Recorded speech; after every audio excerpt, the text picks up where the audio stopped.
سلام، رحیمه هستم، ژورنالیست. سال 2017 27 ایولی سال 2017 با تشخیص طبیبان به من تشخیص بیماری سرطان گذاشتند و جراحی کردند. پس از جراحی معیوب گروه 2 شدم. حالا با کمک حقوقی در مسئله الیمنت نیاز دارم، به حقوق شناسی خوب. مسئله دیگر این است که از جامعه ژورنالیستی خواهش میکنم که به من کمک کنند، کمک مالی، زیرا پس از آن که من به بیماری سرطان گرفتار شدم و معیوب گروه 2 شدم، از هیچ کجا قابلیت کاری ندارم، یعنی نمیتوانم کار کنم. با 400 سومانی الیمنتی که آن را هم سر وقت پرداخت نمی کند. 2 ماه 3 ماه حتی 4 ماه هم بود که فرزندان من به غذا ماندن، به نون آب ماندن، چون پدرشان الیمنت آنها را نسپارید و هم نمیخواهد سپارد. البته وقتی که من مراجعت میکنم، من تلاش میکنم، کوشش میکنم نصفش را قسما آورده میسپارد که شما میدونید این کافی نیست برای خواندن 2 فرزندی 4 ساله با مادر معیوب و تنها که منبع درآمد ندارد.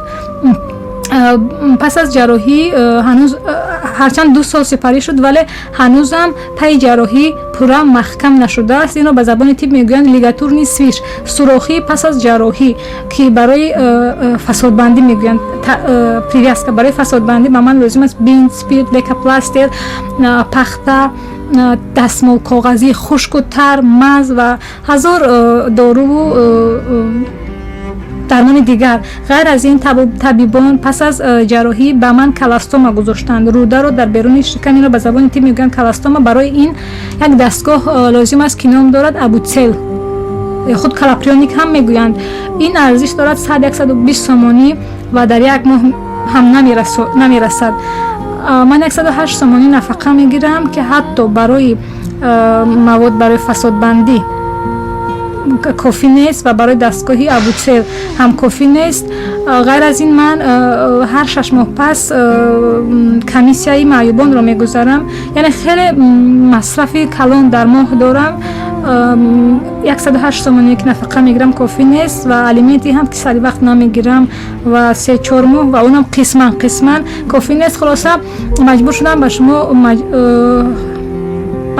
به شما مراجعت کنم. امیدوارم شما یک نفر همکسبتان را، یک نفر مادر بیمار معیوب تنها نمیگذارید و همراهی ژورنالیستی را اثبات میکنید، چون من باور دارم به همراهی